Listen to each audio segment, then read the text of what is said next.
Permisi Kak, izin mau nanya. Kak, Kak, izin pernah berinvestasi atau enggak? Atau tahu investasi enggak gitu? enggak Kak. Belum pernah sebelumnya. Kalau misalnya nabung berupa uang gitu Kak? Nabung ya nabung secara mandiri aja Kak, kayak di ATM atau enggak beli tabungan. Kalau misalnya nyimpen emas atau beli tanah gitu belum pernah ya Kak? Oh belum Kak, belum. Kalau misalnya beli tanah atau nabung emas itu termasuk investasi Kak. Kakaknya berarti belum pernah main saham nih? Iya belum pernah. Oh gitu ya Kak. Makasih ya Kak. Iya Kak.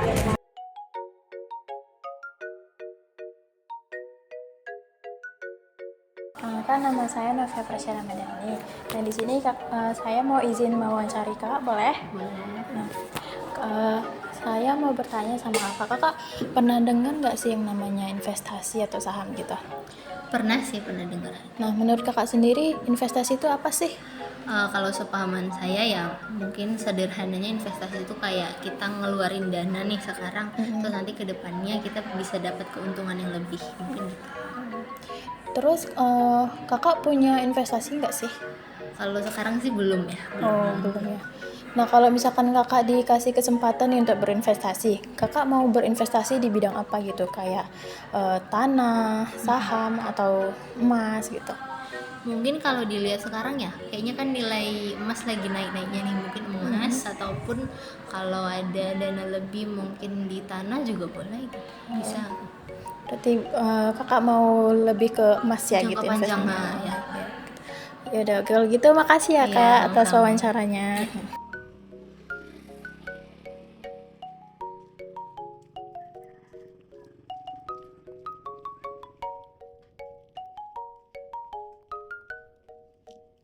Ya, iya ada apa ya Kak? Boleh wawancara sedikit aja, tanya-tanya sedikit aja. Boleh. Kayaknya duduk di situ ya Kak ya. Tahu Kakak dari mana ya?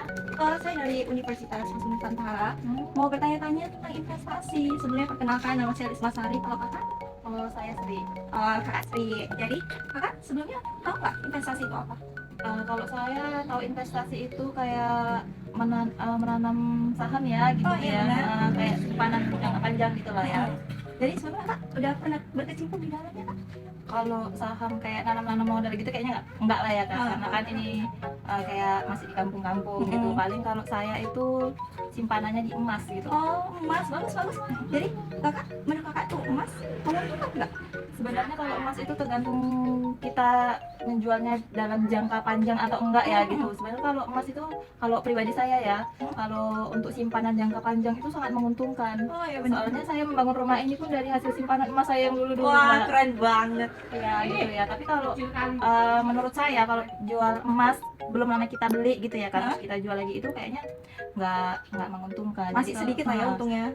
Kalau bisa dibilang pun ya nggak juga gitu kan, karena pasti ada potongan. Tapi kalau misalnya itu jangka panjang gitu kan, kita yang bertahun-tahun banget gitu, ya inilah hasil dari jual emas saya waktu saya menabung waktu masih kerja. Misalnya di daerah sini nih, di kampung sini, kalau misalnya dikasih arahan tak pada belajar berinvestasi, menurut kakak gimana ya Kak? Kalau menurut saya ya Kak ya, ini kan masih di kampung, sebagian besar pun masih banyak yang bertani gitu ya kan. Kalau untuk berinvestasi atau kongsi usaha gitu ya kan, tatanan modal gitu, kurasa kalau masyarakat sini itu kurang gitu. Tapi sebagian besar sih memang ada dia untuk usaha kecil-kecilan gitu di rumah. Itu pun nggak yang untuk simpanan gimana gitu, nggak, paling ya untuk biaya sekolah atau kebutuhan sehari-hari. Kan di sini tuh masih petani Kak sebagian besarnya, mungkin ya untuk cukup untuk kebutuhan aja lah gitu, belum yang untuk usaha gitu enggak. Iya sebenarnya kalau misalnya berinvestasi pun kita juga harus memenuhi kebutuhan pokok dulu ya kan, baru berinvestasi gitu. Ya itulah ya Kak salah satunya kan Kak. Ya kalau tengok dari masyarakat sini itu masih menengah ke bawah ya, masih kurang ya pemahaman tentang berinvestasi. Iya benar Kak, paling ya salah satunya itu tadi ya dari emas lah yang paling bisa diinikan gitu, simpanan itu tadi emas lah. Kalau orang-orang desa ini kan tahunya cuma menyimpan emas karena itu kan gampang dijualnya gitu kan, kapan butuh bisa langsung dijual gitu. Nggak ribet juga ya. Iya benar itu Kak, makanya ya kalau di sini ya itulah mungkin katanya masih emas gitu, belum ada pikiran untuk kayak investasi tadi. Oke ya Kak, terima kasih udah meluangkan waktunya, mau diganggu juga. Sama-sama. Oke, ternyata setelah kami wawancarai beberapa masyarakat, ternyata ada yang sudah memulai investasi dan ada juga yang belum paham cara memulai investasi tersebut. Sekian hasil wawancara dari kami. Mohon maaf apabila ada kata atau sikap yang kurang berkenan. Assalamualaikum warahmatullahi wabarakatuh.